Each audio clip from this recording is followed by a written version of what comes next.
శ్రీ మహాగణాధిపతయే నమః. శ్రీ మహాసరస్వత్యై నమః. శ్రీ గురుభ్యో నమః. క్రూరగ్రహాలు ముఖ్యంగా జాతకుని పైన చాలా ప్రభావం చూపిస్తాయి. వాటి యొక్క సంచారం ఎలా ఉంది అనేటువంటి విషయాన్ని మనము చూసినట్టయితే అందులో శని 2.5 సంవత్సరాలు కూడాను ఒక రాశిలో సంచరిస్తుంటాడు. కాబట్టి శని యొక్క ప్రభావము జాతకుడి పైన చాలా ఉంటుంది.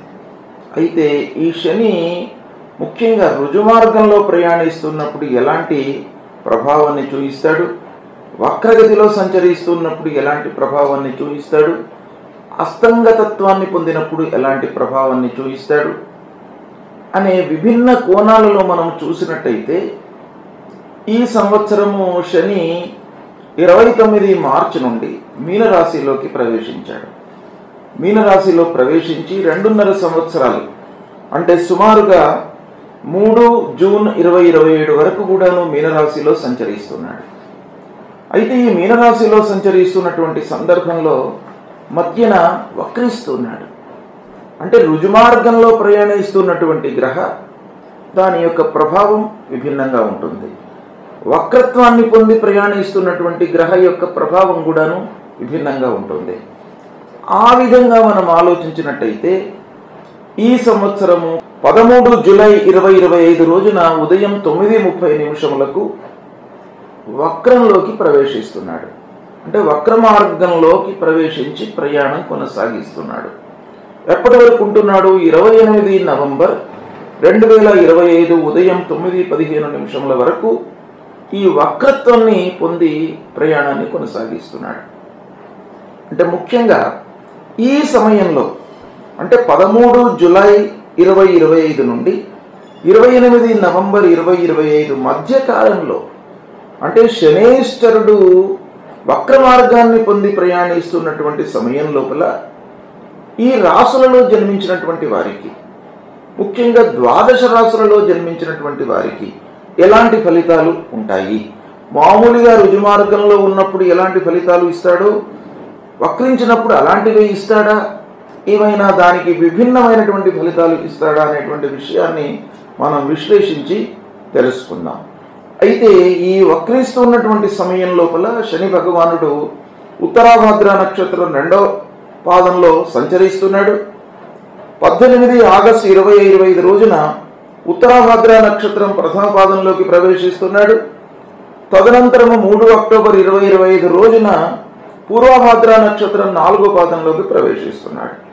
ఇది వక్రిస్తున్నటువంటి సమయం లోపల ఉత్తరాభాద్ర, పూర్వభాద్ర అంటే ఉత్తరాభాద్ర 2వ పాదము, ఉత్తరాభాద్ర 1వ పాదము, మళ్ళీ పూర్వభాద్ర 4వ పాదములోకి ప్రయాణించి ఈ విధంగా సంచరిస్తున్నాడు వక్రగతి లోపల.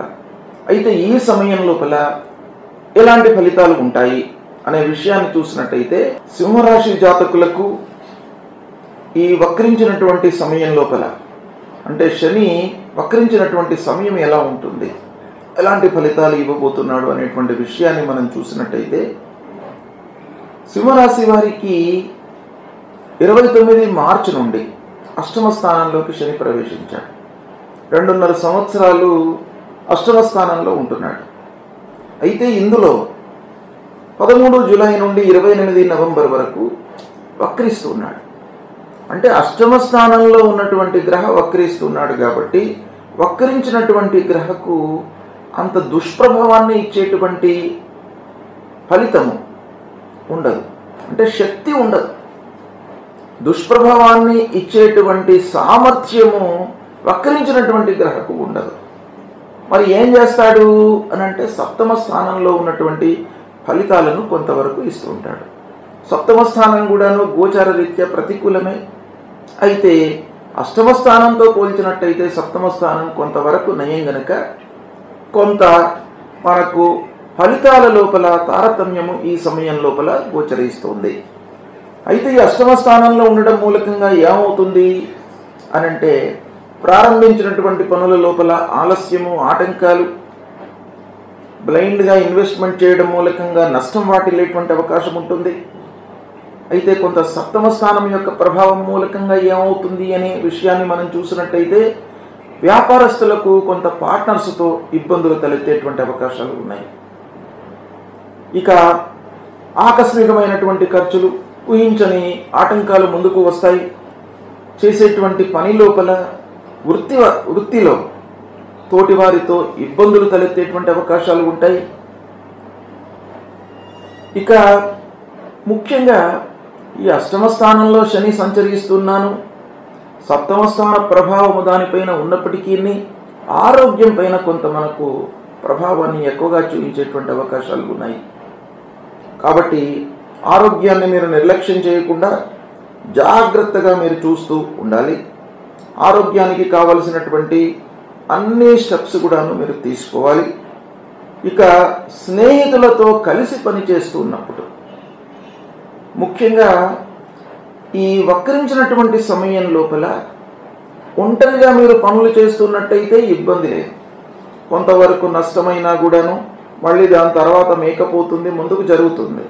కానీ వేరే వాళ్ళతో కలిసి మీరు పనులు చేస్తూ ఉన్నప్పుడు, పార్ట్నర్షిప్తో వ్యవహారం నడిపిస్తూ ఉన్నప్పుడు కొంత జాగ్రత్తగా ఉండాలి. వాళ్లతో అనవసరమైనటువంటి మనస్పర్ధలు తలెత్తే అవకాశాలు ఉన్నాయి. భార్య పిల్లలతో కూడాను కొంత మనస్పర్ధలు వచ్చే అవకాశాలు ఉన్నాయి ఈ వక్రించినటువంటి సమయం లోపల. కాబట్టి కొంత జాగ్రత్తగా మీరు నిర్ణయాలు తీసుకోవాలి. వ్యవసాయదారులకు కూడాను తోటివారితో పక్కవారితో ఇబ్బందులు, కలహాలు తలెత్తేటువంటి అవకాశాలు ఉన్నాయి. ఇక పారిశ్రామికవేత్తలకు ముఖ్యంగా ఆకస్మికమైనటువంటి ఇబ్బందులు, మిషనరీ రిపేర్లు ఇలాంటివి తలెత్తేటువంటి అవకాశాలు ఉన్నాయి. ఫైనాన్షియల్ ప్రాబ్లమ్స్ కూడాను ఈ సమయం లోపల కొంత తలెత్తేటువంటి అవకాశాలు బాగా కనబడుతున్నాయి. ఈ వక్రించినటువంటి సమయం లోపల కూడాను ముఖ్యంగా వ్యాపారస్తులు బ్లైండ్గా మీరు ఇన్వెస్ట్మెంట్ చేయకుండా 1కి 4 సార్లు ఆలోచించి చేయడం మంచిది. ఇక ఆరోగ్యమే కాకుండా ఉద్యోగ ప్రయత్నంలో ఉన్నటువంటి వారికి కూడాను రిపీటెడ్గా ప్రయత్నం చేయవలసినటువంటి స్థితి ఏర్పడుతుంది. అంటే ఒకేసారి చేయడంలో మీరు సక్సెస్ కాలేకపోవచ్చును. అయితే రిపీటెడ్గా మీరు చేస్తున్నట్టయితే ఈ గురువు యొక్క ప్రభావము సింహరాశి వారికి ఈ సమయంలో, అంటే శని వక్రిస్తున్నటువంటి సమయంలో గురువు ఏకాదశ స్థానంలో ఉన్నాడు.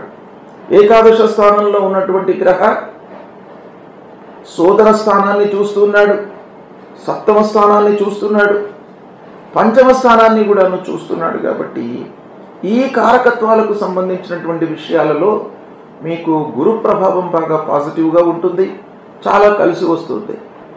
అంటే పిల్లల విషయంలో మీరు మంచి నిర్ణయాలు తీసుకుంటారు, భార్య విషయంలో, ఇంటి పెద్దల విషయంలో జాగ్రత్తగా మీరు నిర్ణయాలు తీసుకుంటారు. అయినప్పటికీ ఈ శని ప్రభావం మూలకంగా కొంత మీకు అనర్థము జరిగేటువంటి అవకాశాలు ఉన్నాయి. కాబట్టి కొంత జాగ్రత్తగా ఉండాలి.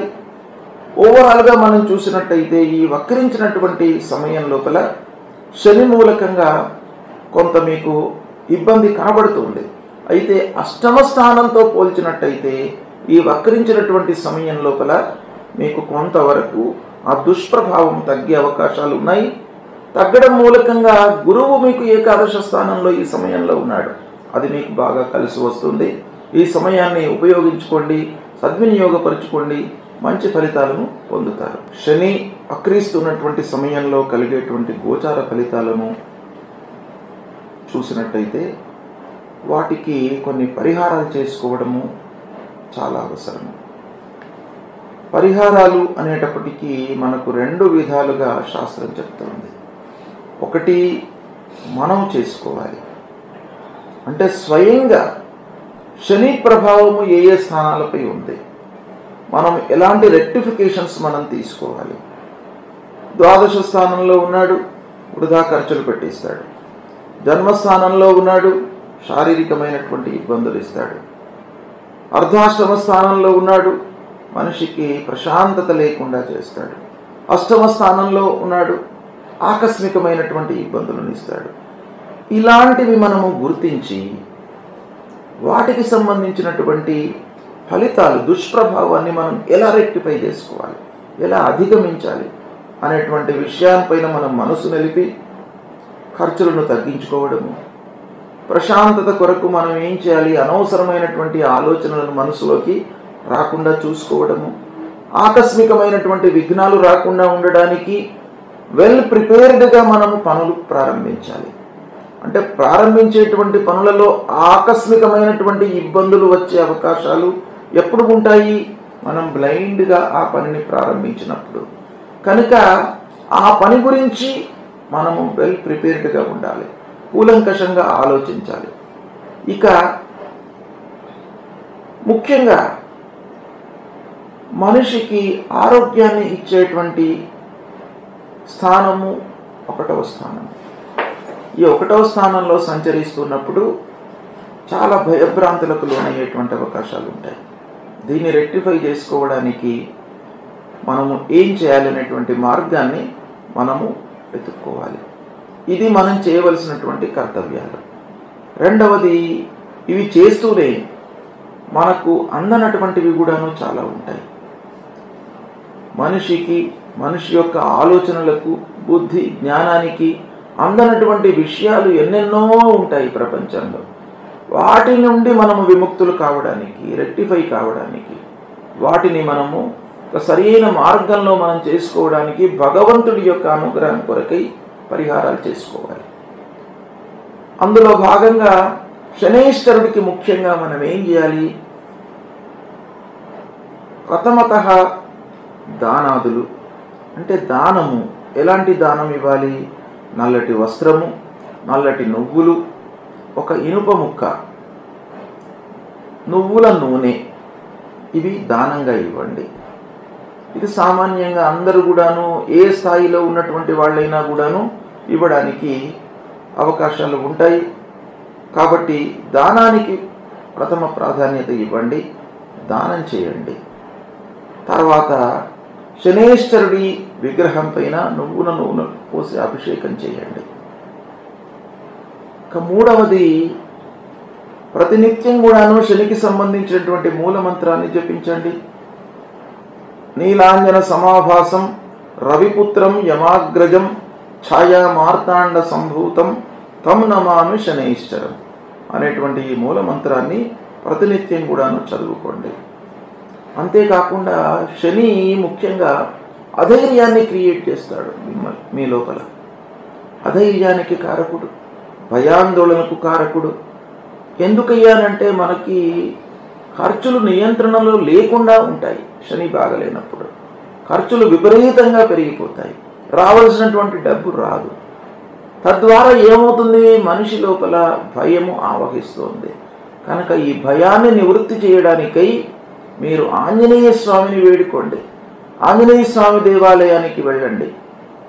ఆ హనుమాన్ చాలీసా ప్రతినిత్యం కూడాను పారాయణం చేయండి. కేవలము ఒక మూల మంత్రం, మనోజవం మారుతతుల్య వేగం జితేంద్రియం బుద్ధిమతాం వరిష్టం వాతాత్మజం వానరయూత ముఖ్యం శ్రీరామదూతం శిరసా నమామి అనేటువంటి ఈ మంత్రాన్ని చదువుకుంటూ మీరు కార్యక్రమాలకు ప్రారంభము చేసుకోండి. ప్రయాణం ప్రారంభం చేసే సమయం లోపల కానివ్వండి, ఎక్కడికైనా కూడాను ఇంటి నుంచి ఆఫీసుకు వెళ్ళే సమయం లోపల ఆ భగవంతుణ్ణి స్మరించి మీరు ప్రారంభించినట్టయితే ఈ శనేశ్వరుడి మూలకంగా కలిగేటువంటి దుష్ప్రభావం దూరమవుతుంది. అదేవిధంగా అపమృత్యు దోష నివృత్తి కొరకై శివారాధన చేయండి. ఆ పంచముఖ మహామృత్యుంజయుణ్ణి ప్రతినిత్యం కూడాను ఆరాధన చేయండి. శివాలయానికి వెళ్ళండి, శివుణ్ణి దర్శించుకోండి. ఇవి చేసినట్టయితే మీకు శని మూలకంగా కలిగేటువంటి దుష్ప్రభావము దూరమవుతుంది. ఏ స్థానంలో ఉన్నప్పటికీ మనకు ఫైనల్గా భగవంతుడి యొక్క అనుగ్రహమే కావాలి. కాబట్టి భగవంతుడిని మీరు కీర్తించండి, స్తోత్రం చేయండి, పారాయణం చేయండి, దర్శనం చేసుకోండి, గురువులను సందర్శించండి. ఇవి చేసినట్టయితే మీ లోపల భక్తి భావన పెరుగుతుంది. భక్తి పెరిగినట్టయితే మనిషికి కష్టాలను, దుఃఖాలను, నష్టాలను అధిగమించేటువంటి ఒక స్థైర్యం ఆ భగవంతుడు మీకు కల్పిస్తాడు. తద్వారా మీకు ఆ పరిహారం జరుగుతుంది, ఫలితాలు కూడాను మీకు అనుకూలంగా ఉంటాయి. శుభం.